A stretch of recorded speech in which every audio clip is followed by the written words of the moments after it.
Nossa na verdade, senhora. você viveu o período da hiperinflação dos anos 80. Eu vivi o você período. pegou... Eu nasci no meio da ditadura, né? É. Pra mim, o pior nem foi hiperinflação, não. Hiperinflação foi terrível e tal, não sei o quê. Mas eu vivi um negócio, uma época, cara, que era chamada reserva de mercado. Foi o pior momento da história do país. E sabe o que é o pior de tudo? Foi o único momento da história do Brasil onde a direita, a esquerda e os militares estavam juntos. Porque a direita, que é nacionalismo, pá, não sei o quê, a esquerda contra imperialismo, papapá, e os militares, que é Brasil e tal. O único momento da história em que os três estiveram juntos, reserva de mercado, cara. Eu falo pra galera, a gente via o tênis Nike, hoje ele pode ser caro, mas na minha época ele era impossível ter. Sim. Você não podia ter computador, entendeu? Computador eram só 2 ou 3 pessoas escolhidas pelo governo que podiam entrar com o computador, aí eles traziam. E eu já falei, cara, foi nessa época que foram criadas grandes marcas. Cobra. Gradiente, CCE.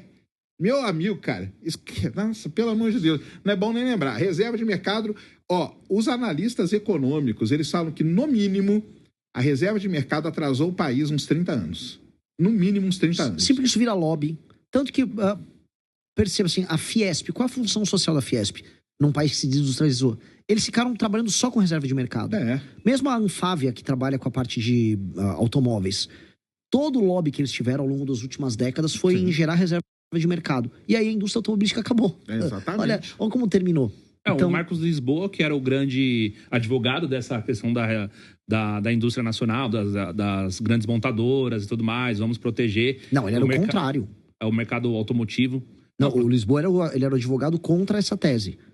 Ele abriu o mercado lá pro Marcos Lisboa. Não, ele mudou. Ele foi um cara que mudou de lado. Lisboa? Marcos Lisboa. Que eu sei do Lisboa, ele sempre foi altamente contrário a qualquer tipo de protecionismo e intervenção. Tanto que ele é o maior inimigo da Zona Franca de Manaus, com razão. Sim, o Lisboa, ele é bem do... O Lisboa tem um vídeo famosíssimo em que ele vai num evento, acho que da Anfávia, que é essa federação, e aí eles, o que fazer no setor? Ele, cara, literalmente o que vocês não fizeram nos últimos anos. Se vocês tivessem direcionado esse lobby de vocês, em vez de ficar protegendo o setor, para ter reformas de competitividade. Isso aí. Porque no fim do dia, todos os assuntos que a gente vai abordar aqui vão bater nisso. Vamos ter uma indústria ligada, vamos dizer, aos subprodutos oriundos das terras raras. Pode falar com o Trump, pode falar com quem quiser. Se você não tiver uma reforma de competitividade, não dá pra ter uma empresa aqui. E se não dá pra ter uma empresa aqui, não vai rolar nada aqui. E este é o problema. Essas empresas, esse lobby, nunca foi a favor dessas reformas de competitividade. Ele só queria cuidar dos interesses mais mesquinhos do setor e o setor termina quebrado. É osso. Aí a única coisa, assim, o Collor foi terrível, obviamente, horrível e tal, mas uma coisa boa que ele fez foi abrir, né? Aí quando abriu lá, aí foi uma... Mas isso é terrível, cara, porque aquele período ruim, viu? A hiperinflação era também, cara. Hiperinflação, eu lembro que eu ia no supermercado com a minha mãe, cara, ela recebia o salário, a gente ia imediatamente no mercado, enchia 4 carrinhos. Sabe o que aconteceu nessa época? Começou a ter... Olha só que coisa interessante, hein? As casas brasileiras começaram a ter uma coisa que nunca tinham antes: despensa. Sim, bem sabe, lembrado. Despensa? Pra você fazer estoque, pra lógico. você estocar a comida. E outra coisa, sabe o que começou a vender muito no Brasil? Que não tinha? Freezer. Porque você comprava carne e congelava a carne. Nossa, você lembrou. E lembra do período que acabou a carne também? Isso, essa depois teve o período. Então aquele freezer horizontal assim, começou a vender no Brasil, foi nessa época, porque a gente tinha que ir no supermercado, comprar tudo, porque se você não comprasse naquele dia, no dia seguinte seu salário já não valia mais do que você tinha ganho. No outro dia, pior ainda. E assim ia indo. Então, cara, a gente emendava 4 carrinhos. Tinha um ganchinho no carrinho. Nossa, você tá lembrando... Pô, eu lembro que você tem quantos anos? Eu tenho 51. Bom, eu era uma criancinha, mas eu lembrava de... Esse negócio de colocar o carrinho atrás do outro. A outra era chegar no mercado cedo, antes de virem com as remarcadoras, pra mudar o preço, pra você pegar o preço do dia anterior. É isso mesmo. Aí você, vou comprar com o preço do dia anterior. Sou fiscal do Sarney. Meu amigo, sou fiscal do Sarney. E o remédio pra isso, pra muitos, foi um controle de preços, né? Tinha controle de preços depois pra tentar controlar essa questão da inflação. Aí o Brasil começou, né? O congelamento era uma tese que era muito falada, tal, não sei o quê.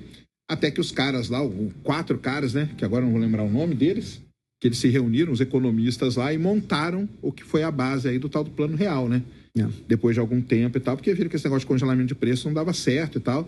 É uma história aí. Quem nunca ouviu essa história aí, eu acho que tem um podcast só de áudio no Spotify. Agora eu não sei se é do Estadão que fez, a FU, um desses caras aí que entrevistaram esses caras do Plano Real. entendeu? Uhum. E é muito legal contar, eles contam essa história, porque eram teses econômicas, entendeu? O cara que criou a... Como chamava lá, cara? O RV? Então, teve a URV, né? Que é o Fernando Henrique, que foi o cara ali, mas os economistas... Era a turma da Casa das Garças, que era um grupo geral da PUC do Rio. Isso. Que tinha o Gustavo Franco, acho que o Pércio Arida era da PUC Pércio do Rio. Arida. E tinha mais dois, tô esquecendo agora o nome deles, mas o mais famoso ficaram o Gustavo Franco e o Pércio Arida. O Pércio Arida criou, ele escreveu o famoso artigo Belíndia, que era uma mistura de Brasil com Índia, que era um país que ele imaginava onde as coisas poderiam funcionar, lembra disso? Sim. Isso aí foi um período interessante da história do Brasil, e cara. foi uma revolução que esses caras fizeram.